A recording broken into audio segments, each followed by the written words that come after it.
Thank you guys for tuning in. This is Unhinged with Annie Mac. I've been working on this show since I thought about even doing this because this topic is really close to my heart. I feel very, very strongly about it. I've been working on a documentary film, kind of involved in some of this for a long time that I just have not executed on. But this preparing for this episode has really brought a lot of passion back when it comes to some of these topics. Today we're going to be listening to some of the most politically charged songs by Rage Against the Machine. Seriously, one of my all-time favorite bands, even though they didn't last that long. You know, they appeared in the early 90s with the Rodney King and the LA riots, and came out of that environment. And really just stirred up a nation of youth that was angry and frustrated. And unfortunately, they didn't continue with their music. It's kind of a shame. I feel like we've needed them this whole time, especially now. Tom Morello is one of the main founding members, along with Zach De La Rocha, and they were both really from politically charged backgrounds. Both of their parents were really extremists in their environments, and they're both biracial, and they're both very educated. You know, Tom Morello has a degree. I can't remember what university it's from, but you know, he's really well educated, and that's not Harvard. I should probably look it up before I mention it. But, you know, we have these two really educated, smart people that were in the middle of just watching their country crumble and really angry and not really able to do anything about it. So this is what they did. And the fact that they were able to come out with so much music that was so politically charged and have the freedom to do that and be backed by a major record label in the US was just kind of astounding. The songs just exude this energy, and the lyrics are so deep and so packed with imagery and truths, and you know, just phrases that make you think and make you feel. It's people that have the power to bring down a system are often become targets, which is unfortunate. You know, we're supposed to be free to speak. But you can say whatever you want, but we're not free from the consequences, and we're not free from the powers that want to silence us. So I decided that, you know, there's a lot of people that will come out with a statement or say something and they just get canceled. Like, look at Dixie Chicks, you know, get one statement about being anti-war on the eve of the war, and they just face this huge backlash. Everybody's burning their CDs. But, you know, they found a new audience in that. You know, the first time they went live again after that at a concert, you know, it was packed with people that, you know, appreciated that they spoke out. So I decided, you know, I'm just going to say whatever the fuck I want because it's my show.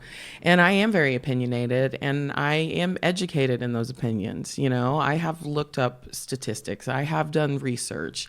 I've gone to college. I've learned so many things, and I don't know everything, and I'm probably going to say things on here that, you know, might not be 100% accurate, but they're as true as far as I know them.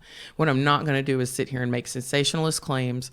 I'm not going to push conspiracy theories, and I'm not going to use generalized language to put anybody into a bucket. I think that's how we've gotten into this mess, and I think it's really important for us to recognize that so that we can start to dig our way out of this hole that we're in. You know, we have to come to a place where we have a mutual understanding of what is true. I think that's a huge issue right now, is that two people can watch the exact same thing and not even see the same thing. It's like we all live in our own reality that's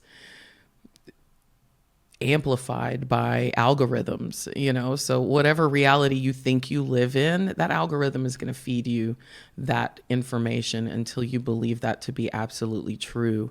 And that's what we're seeing right now, is that people can't see past their own inability to understand, you know.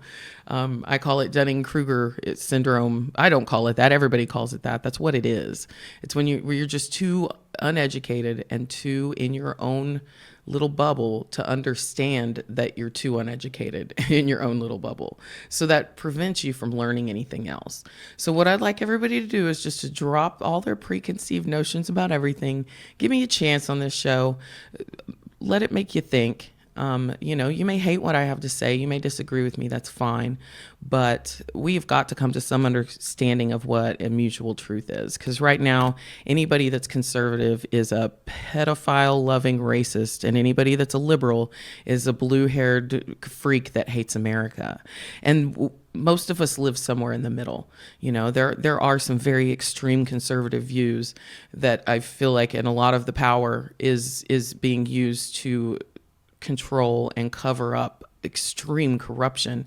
And then we've got this other portion of, and a lot of the younger generation especially, that have leaned so far into being hurt by words that they're squashing free speech in universities, so I do see both sides. I do see both extremes, but I feel like most of us live somewhere in the middle. And if we can figure out how to live in the middle and stop using this language to describe each other, or, as soon as somebody says something that you don't agree with, you put them in this bucket and then they become that to you. So you just squash any opportunity to learn from this person or to connect with somebody that's not quite exactly like you. Rage against the machine. What's the machine? The machine is the power, the foundations of that power and the oppression that it has brought upon its subjects. That's the machine that we're talking about here. As much as we'd like to think that our nation was founded on, all men are created equal and, one nation under God, we weren't.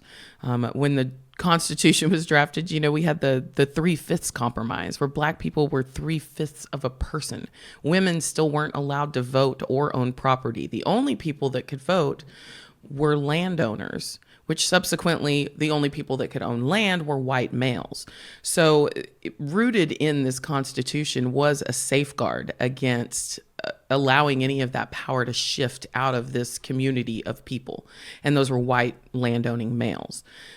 So that is the root of our nation. That's where we started.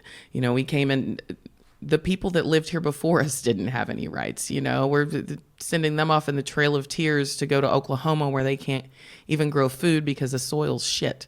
So that's the basis of the nation that we love and are so proud of right now. And I would love to be proud of my nation, but I would love more for America to be something that I can be proud of. And if you think that makes me un-American, whatever, that's fine. I think America is built on people standing up for their rights. That's what we have continued to do year after year and century after century, is fight for more rights for people, and every time it comes around where we won't be silenced, it's conceded a little bit. They concede here, they concede there. Women could finally get business loans in like 1988, I think, without a husband or a father signing for them. So, we're getting there, but it's not good enough. And we continue to marginalize anybody in the society that isn't already in the loop. And what we've succeeded at doing is creating, the lack of a common memory of our history.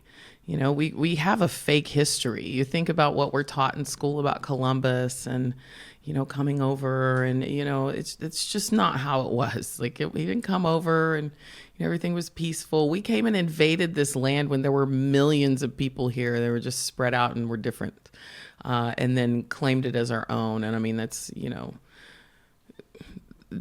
how history has been done forever. That's how you conquer lands and you take them over and you suppress their people. But, we pretend that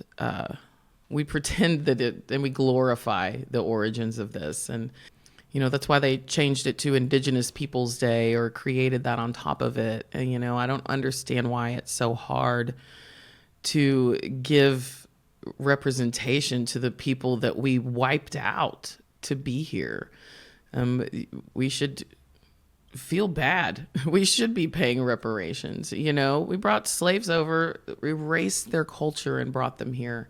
And this country was built on the backs of slaves, and I'm not saying they were all black, because I know there's arguments out there. They're like, oh, there were white slaves too. Okay, fine. But, few and far between.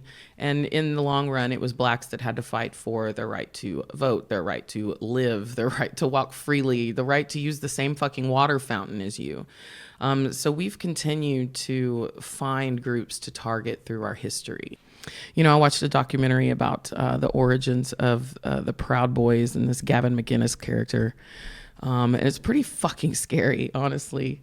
I don't know if you guys remember Vice magazine, but it was a magazine back in, I think, the 80s, 90s or whatever. And, you know, it was real edgy. They said a lot of shit. And Gavin was one of the main characters or the main writers for this magazine. And this documentary goes over how his writing got more and more and more extreme and racist.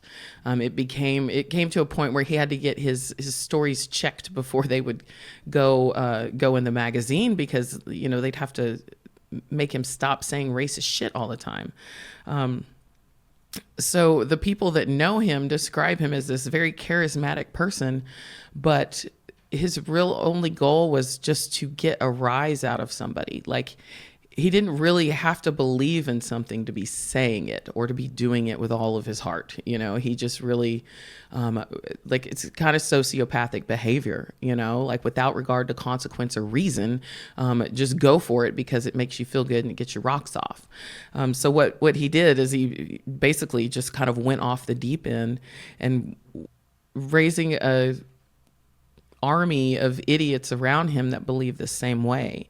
And that's the leader of the Proud Boys. So if you look at this organization, it is deeply rooted in racist behavior, in controlling behavior. I heard one of their rules is no masturbating. And one of this guy's friends, somebody that used to work with him, was like, he probably just did that to fuck with people because he can. Like, that's the most sociopathic behavior that you can have. Okay, raise an army of fucking racist idiots and then tell them they can't masturbate. Why? Because you want all that testosterone and all that angst and frustration built up in them. And did they follow it? I don't know. Or you want them raping girls. You know, like I really think that's pretty fucking irresponsible for a bunch of testosterone hyped up morons to, you know, not masturbate. That's all you should be doing, by the way. So to be perfectly honest, my dad, he's passed away. He's been gone for about 20 years. But back in the 60s, he was the leader of a satanic cult. And this was before he became a pastor. So he had the satanic cult. And I talked to him about it one time as an adult. And basically he told me, he was like, really, you just have to be charismatic, which my dad is. Like, everybody loved him. He was amazing. And he said, you have to find idiots. He said, you have to find easily manipulated people. And he said, it's not that hard to do. And I was like, okay, well, you know, enough about that. Can we talk about the weather or something else? Because it really kind of freaked me out. And I have a lot of family. I have family on both sides of things that are like, they're super witchy woo. And then I have the super Christians. So I'm, you know, I kind of decided I'm not with any of y'all. I'm going to ride the middle of the road here and make my own decisions based on how I feel and the information that I have.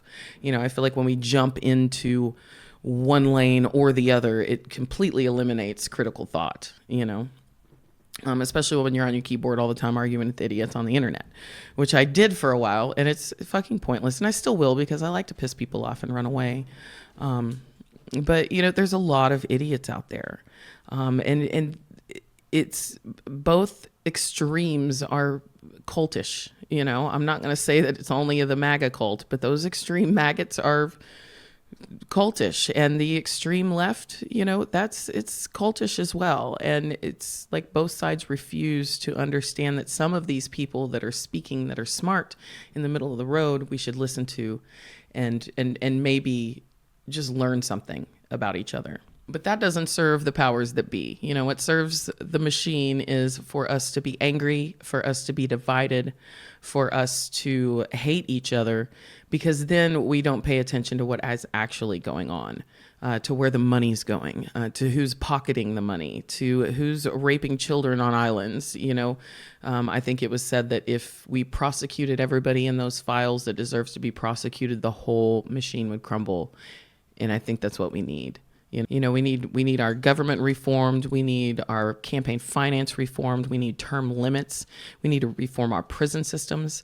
There's a lot of things that need to crumble. Women and minorities that support this stuff, it doesn't make sense to me. It really never has, because it hasn't ever worked to serve you. And until we fix it, it won't. We're going to continue to battle against this. And a lot of people are like, well, my taxes are lower when Republicans are in office. That's fine for you. But there's a lot of people like me. I've been a single mom for a long, long time. For 13, 14 years, I raised my kids by myself with no child support. I did have to have food stamps. I did get help getting through college with government grants. I did take out an exorbitant amount of student loans, and I have more interest now than I ever took out in principal. So, we have this opportunity to fix things, but we're not going to fix shit if we can't talk to each other and listen. So how do you find out who's control? You follow the money. Follow the money. The greed in this nation is disgusting. For a nation that loves God, they have not read a word of the Bible, it seems like. What's going on right now with ICE and this immigration crackdown, we are rounding up people, which is going to lead to labor shortages, less spending power. We're denying people the right to the process that we already agreed to give them, which makes us not true to our word. That's huge to me. Like, the fact that America said, hey, we're going to do this, and then one person gets into office and says, nope, we're not going to do that anymore. We're going to do this. Especially on the world stage, initiatives that we've led that have been passed through Congress. This is supposed to be the end all say all. Somebody can come in and put an executive order in and just Dunskies. Nope, we're not going to do that anymore. We're gonna shift gears. And for somebody that's so good at negotiating, I don't see that happening. I see bullying, and I see language that divides, and I see hate, and I see a small man with a big ego. And that's why I don't support Trump.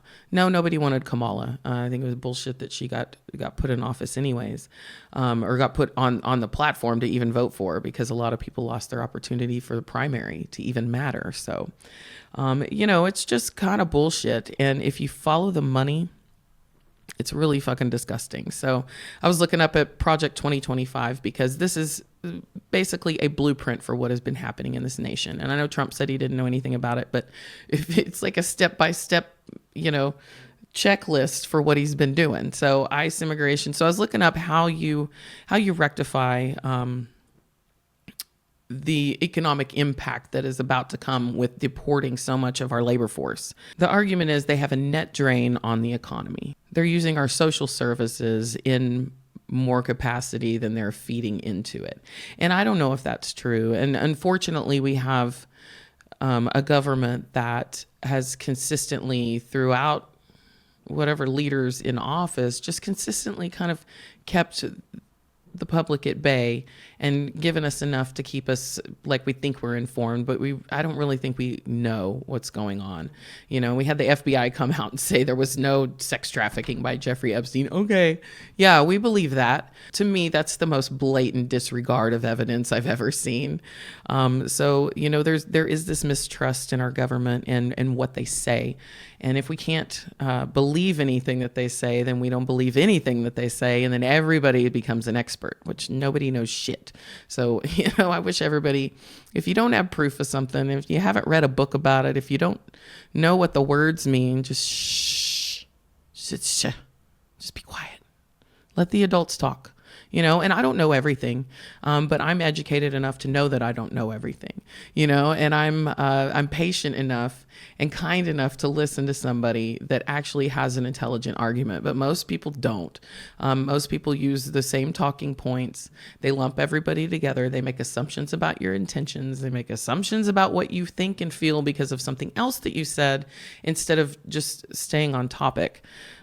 Speaking of off topic, it's just really hard to have these conversations with people because we can't agree on anything. Anyways, so my stuff is taken from the U.S. Labor Department stats, so take it for what you will. But in 2024, 19% of the workforce was immigrants. 19% of the workforce. So we're talking they're paying into Social Security because they are paying taxes on their wages unless they're working under the table. But this is not reporting people working under the table. This is people on paper. So 19% of the workforce, they have a highest participation rate, higher than whites in America. But, we're telling the public that they're not paying into the system when they are. So again, that language just really divides us. Everybody, you can't tell anybody that immigrants pay taxes because you have these people that are completely uneducated masses, and they're the most vocal, the ones that they know everything. And a lot of these are bots right now, and they just are there to just rile you up and make you hate ignorant people. So, I'm guilty of that. I like to look at their profile and see how many friends they have. They only have 2 friends and probably a bot. So if we look at ICE and this immigration crackdown, who makes money? Who makes the money off of that? It's the private prison system. Big surprise. So we have all these tariffs and all the effects of this. We have all these companies that are struggling. Our farmers are freaking out and not knowing what to do, even though they all voted for Trump. Because, now nobody will buy our soybeans, nobody will buy our products. And what throughout history has always created an economic boom? You want me to help you out with that one? It's war. War has always been the driving force of our economy. We always have to be in a war. When we're at a war, our economy is good.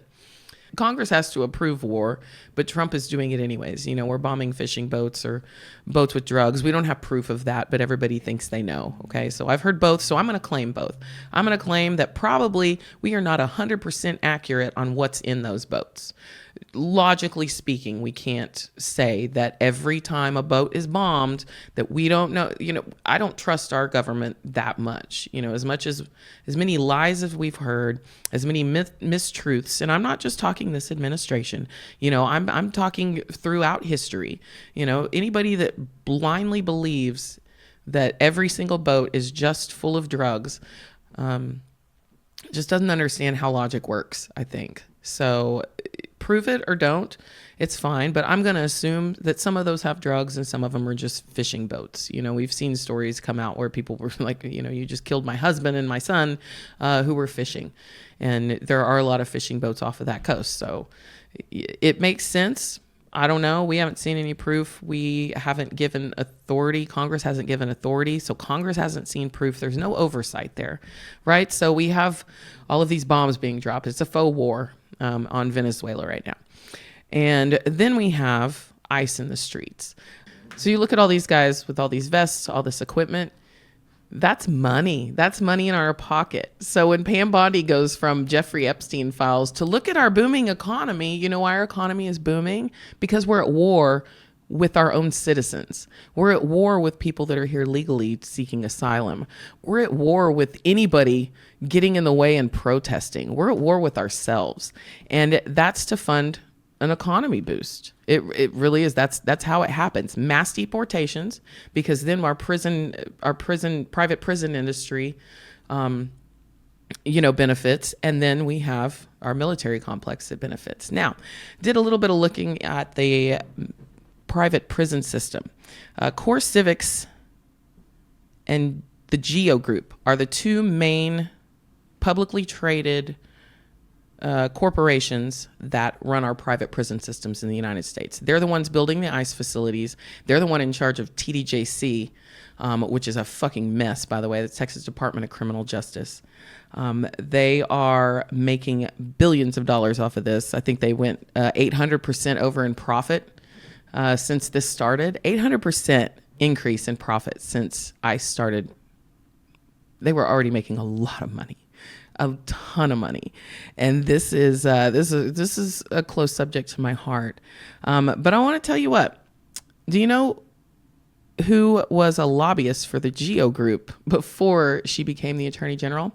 Pam Bondi. So Pam Bondi is sitting there praising ICE. all of these people are invested in these companies. You know why? Because they fund our public pension funds. So because we are deporting all these people, because these publicly traded companies are making billions of dollars, our pensions look great. Our retirement looks great. But at what cost? You know, like you have to ask yourself, do the ends justify the means? And this is fucking wrong what we're doing. So my daughter's dad was in prison most of their life through the Texas Department of Criminal Justice. You know, not a great guy. You know, he deserved to be there. But what I saw is him continuously get put in a position to not succeed. You know, and I stayed with him the first 2 times he went in. The first one was for 6 months, and my daughter was 4 months old when he got put in. And then he got out and we tried it again, and he was going to behave. And then, you know, 2 weeks later, I'm pregnant again. And I just cried because I knew it wasn't going to work out. And he was, you know, he's kind of abusive and just not the greatest guy. But he still didn't deserve what I saw and what he got. You know, we would go, because I made sure the girls knew who he was. That second time we broke up, but I wanted the girls to know who their dad was. And they were little, and, you know, kids talk. So I would just tell them, we're going to go visit daddy at work. Well, daddy's work was, you know, the visitation is you sit at a table, the kids can't move. So I've got a 2-year-old and a 4-year-old that I have to sit at a table. They can't sit on daddy's lap. They can't give him a hug until the end. You know, like there was one prison we went to, and that had like a little playroom and had a couple of books and stuff. And there was one visitation we had that took a picture of us. I remember one time he was getting out and he was doing this training course, and it was like a reintroduction to society. Well, he had been reintroduced to society a couple times, you know, even though we weren't together. Like one time I got him a truck, made sure he had transportation when he got out, helped him get on his feet, get his license, get a job, things like that. So this program was supposed to do some of those things, you know, help him build up his confidence, help him build up everything. And he called me to talk to the girls, and I was like, so how's the reintroduction program going? He says, they seriously have us sitting in a room staring at a wall for 8 hours a day. He said, they're not teaching us anything. We're not studying anything. We have no materials. We have nothing to do for 8 hours a day. We sit in a room and stare at a wall. And when he got out, he had no driver's license. They were supposed to help him get a social security card. They give him like $75 and a bus ticket. And what do you do with that? You go buy some drugs and sell it on the street, because that's the only way you're going to make any money. You know, this whole system is set up to fail because it makes these people so much fucking money. It's gross. It's disgusting. And the more people we incarcerate, the more money your pension makes. So, you know, I'm really glad you guys have a great pension, and it's great that you're going to get to do that. But the cost of it is all of these lives. It's all of these people. It's all of their children. It's all of the people that they love. And it shouldn't be representative of us as a nation. Rage was really good about setting up these big publicity stunts to get attention for their material, and they were really, really good at it. And the footage was amazing. So for that video, Sleep Now, they hired Michael Moore to make this video, and they did it on the steps of the New York Stock Exchange. So they planned this production out, and I think they had asked for permission, but they denied it. So they just planned to go in there and do this guerrilla style, which is better than anything that could have ever happened, because the footage is so amazing. And they're like clashing with police, and it's like really what happened. It was a staged event, but everything that happened was just raw. And as it was, Michael Moore ended up getting arrested after this. And they shut down the New York Stock Exchange for a few minutes, and or at the end of the day, they had just shut it down like an hour early or something. But, you know, did that make any difference? No. But did it make a statement? Yeah. And it didn't prove anything, but it was a statement piece that got them a lot of publicity, got a lot of people to know who they were, without ever even listening to their music. So I think it was genius. But you know, you can use media to your advantage, or you know, you can let it use you, and you can learn and understand what's going on with it, or you can be brainwashed by it. Like we all have a choice to make here. And by continuing to use the language that we're using and to continuing to bucket everybody into these dehumanizing categories is asinine. You know, we're all people. We all have opinions. There are some people that I do think less of because of their opinions, but I don't think they don't deserve to have those opinions. You know, but the way that our media is handling this right now is really manipulative of us, and you know, it's all about the money in the end. It's all about the ratings. It's all about how many people they get to watch and how many ads they can sell. You know, so back in, I don't remember, it was 1987. Fairness doctrine had two basic elements. It required broadcasters to devote some of their airtime to discussing controversial matters that were of public interest. So, you know, just making sure they're talking about the things that the public is interested in. And then the second piece of that is they had to give contrasting views. They had to present contrasting views on the topic. So that was abolished in 1987, which led the way for the media that we have today. Like that is 100% responsible. That repeal of that doctrine is 100% responsible for Rush Limbaugh, for all of these conservative talk show hosts that act like they're telling you the news. They present their information as 100% true, and they don't have to tell you any different now. That's what that led the way for. And that has created a really dangerous situation where we have huge swaths of the community watching, you know, these shows and watching these news channels, and there is no requirement to even tell the truth. Some of these opinion shows have suffered the consequences of their actions. You know, like the cat that said Sandy Hook was a hoax. Alex Jones, God, he's the worst of the worst. Anybody that listened to him is just dumb as a box of fucking rocks, in my opinion. And I'm sorry, if you liked Alex Jones, you need to go back and get unbrainwashed and come back to earth that we live on, because most of the shit he said was made up just to get your views and to get your engagement. And that's where we're at right now. Like, people don't have any sense of responsibility to tell the truth and to inform their audiences. And there are a few exceptions, but because they don't tell the sensationalized version of the story that this whole group of people have grown to believe is absolute truth, then, oh, they're fake news. So we have a group of people living in this reality, and it's perpetuated by all of the headlines that you see, all of the newscasts that you see, all of the talk show radio hosts that you listen to. You know, we have this huge block of the nation that just believes a whole different reality exists and actually exists, and it's pretty scary. So all that's happening now is we're just sowing discord. We're sowing hate. We're sowing frustration because it gets you views, it gets you engagement, it gets people arguing with each other on your channel, which if you're monetized, you make money off of. I say some dumb shit all the time on my channel just to get you guys to argue with each other because I do make money off of it. But I'm also not trying to be irresponsible. Like, I am just trying to provoke thought in people and deeper thought. And if you come at me with a generalization or whatever, like, I'm probably not going to respond, because when we speak in those absolutes and we use this dehumanizing language about each other, it doesn't do anybody any good, and it just creates an opportunity for us to dismiss everything that person says, when there's probably something to be learned. If you think you know everything, if you think you know absolutely what happened on Epstein Island, you're an idiot. If you think you know how many times Trump raped children based on these allegations, you're also probably an idiot. The truth is, most people don't come out with that.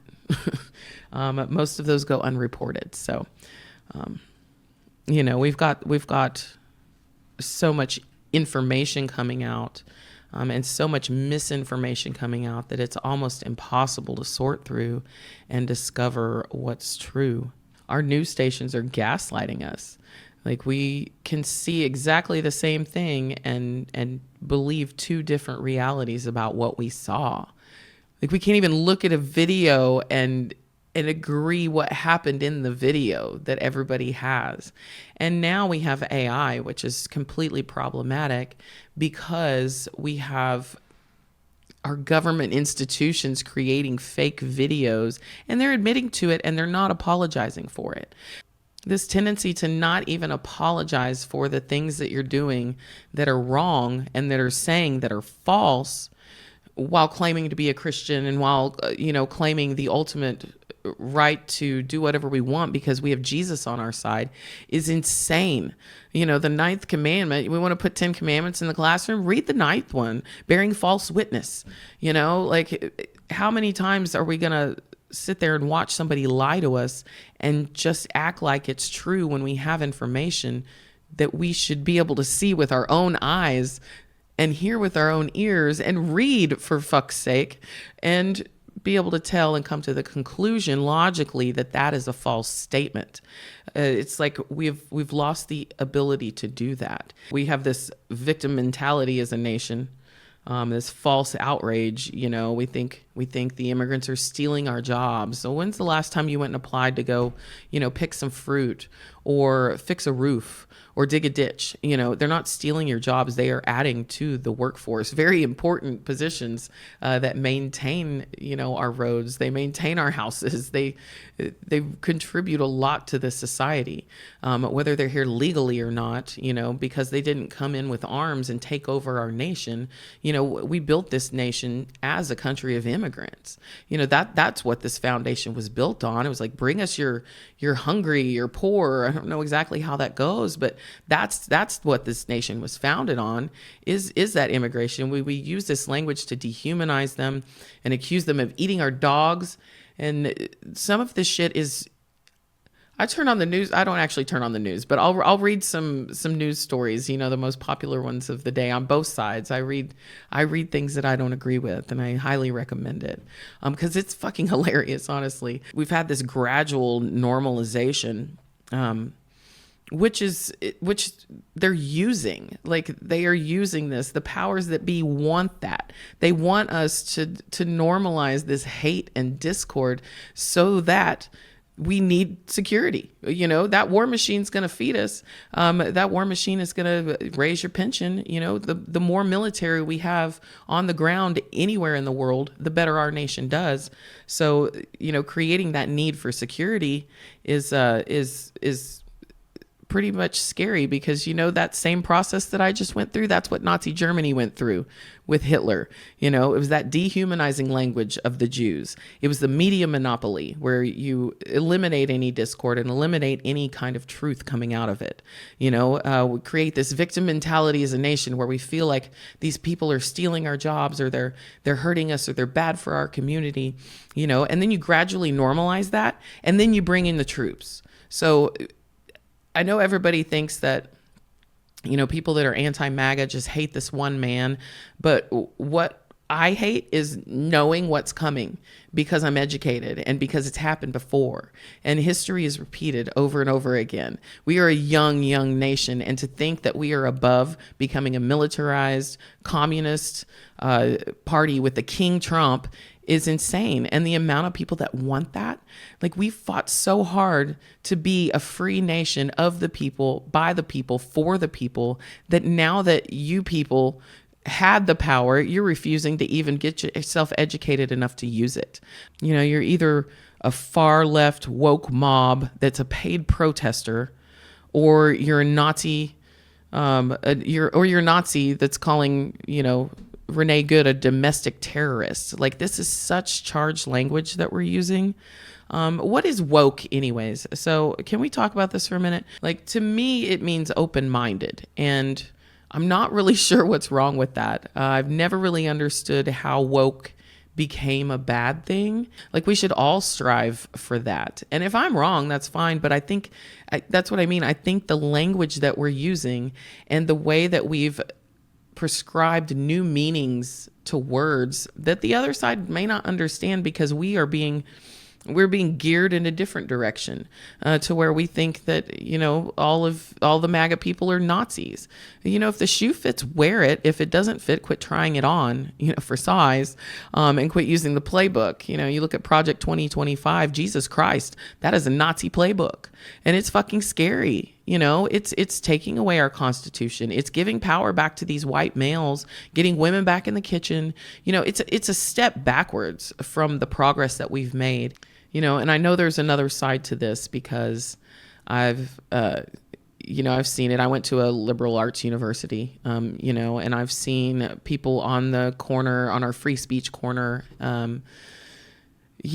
preaching about Jesus, and I've seen them, get harassed and stuff. And this was many years ago. We look at what happened to Charlie Kirk, and it's unfortunate that people go to these extremes to silence people they don't agree with. To me, that's the most important protection in our Bill of Rights that we have, is that freedom to speak, that freedom to express ourselves when we don't agree with something that's happening with the government. But what we have now is a whole nation full of people that are just yapping their gums and not learning anything. We're uneducated. We are closed-minded. We are speaking in absolutes. We are dehumanizing our neighbors. We are refusing to have conversations with people. We're refusing to even understand what somebody says because of who we think they are. And it's really kind of fucking heartbreaking. So while we're free to speak at this time, we're free from government punishment, is what we're supposed to be free from. What we're not free from when we speak is social impact, professional impact, economic consequences. I've been pretty vocal about how I feel about this whole administration, and I've lost a lot of friends. I've lost followers. I've lost family. I have family that doesn't even talk to me anymore. Won't go to any of my shows. They'll never listen to this fucking radio show, so I can talk about them all I want. But in the end, I think it's very hypocritical to want free speech for yourself, but not defend it for others that you don't agree with. So even these neo-Nazi groups, all these white supremacy groups, the problem with suppressing free speech for everyone, regardless of whether it's hate speech or whatever, is that these powers that have been in control of our nation since it started, if we squash free speech, it will get turned around on us 100%, because they do have the power. They have maintained the power. They've made sure that they have all the money and the power and the decision making, and now they're gaslighting our entire nation, so that we don't even believe the things that we can see with our own eyes. And there are some major consequences that are coming with that if we don't wake up and come together and figure out what's true and what's not. We have to align on a common language and a common truth to consistently combat an argument that's valid with unrelated information. I wish we could shock collar anybody that does that. Just everybody wear dog shock collars. And if you can't answer the question that's asked of you, or look up the answer, or do a little bit of research, and you just create an unrelated topic that you think you can win to counter with because, ooh, boo, you got him. You get a little shock to the system. A lot of people think I'm this super liberal person, but I have liberal views politically and for the nation, but personally, my views are very conservative. I did grow up a Christian, and I grew up extreme Christian, Christian nationalist type. My mom thought what was it? The Cabbage Patch Dolls were possessed or whatever back in the day. That was my mom. And so, I come from that environment, but I have done my own research, not like everybody else's research, but I've gotten an education. I've kept myself well read, and I've made sure that I kind of understand what's going on before I talk about it. Not always, I do make a lot of assumptions, but I'm more than happy to sit and have a conversation with somebody if you have information and if you're not just going to disagree with me and take it off course. I think if we could stay on topic and have these conversations, we could really come together and understand that most of us really are the middle of the road. If we would ditch the Republicans and ditch the Democrats, and if everybody would just come together and find a few really good independent candidates that we're all going to fucking vote for and tell these people to go get fucked. Like, I think that's where it's at. Like, if we could do that, if we could put in term limits, then maybe we could do that. I know so many people that won't vote Democrat or Republican, but for right now, it's like, if you did not vote for Kamala, you might as well have voted for Trump. I have so many friends that wrote in candidates and then they're mad about what's happening. I'm like, well, they were lesser of two evils. I'd rather vote my conscience. That's fine, but that's not where we're at as a nation. And everybody wants to feel like their vote doesn't count. Like, that's it would if you did it, and we're starting to come to a point in history where even that's being questioned. All the language used against the voting machines. Oh, there's the stolen election. Everybody believes that. There's no proof that I know of. All of these things that they're doing, they're sensationalizing this experience for people so that you live in a reality where that election was stolen from you. That's why I had so many people on January 6th. They honestly believed that shit because that's what they've been fed, that divisive language, that dehumanizing language against the opponents. They don't even see us as humans. They were going to hang Mike Pence because he was a traitor. They brought a fucking noose and a thing to hang him on. It'd probably fall apart. It looked pretty janky, but maybe they should add some Mexicans in the crowd to build it right. Probably going to get some flack for that one. But we use this language to describe each other and it becomes our reality. So I feel like as a nation, we don't have a common shared history anymore. We don't have a shared current reality anymore. We all live in different worlds that are being fed by our bias. They're being fed by the information that you choose to ingest. They're being fed by the algorithm and confirming all of that bias. And because we don't seek out opinions and information that doesn't confirm what we already believe to be true, we're not learning anything. We're not learning anything as a population. We're not growing. We're not getting smarter. We're not coming together. We're not figuring out any solutions. What we're doing is we're making them a lot of fucking money. Without our freedom to speak and without defending other people's freedom that we don't agree with to speak, we're fucked.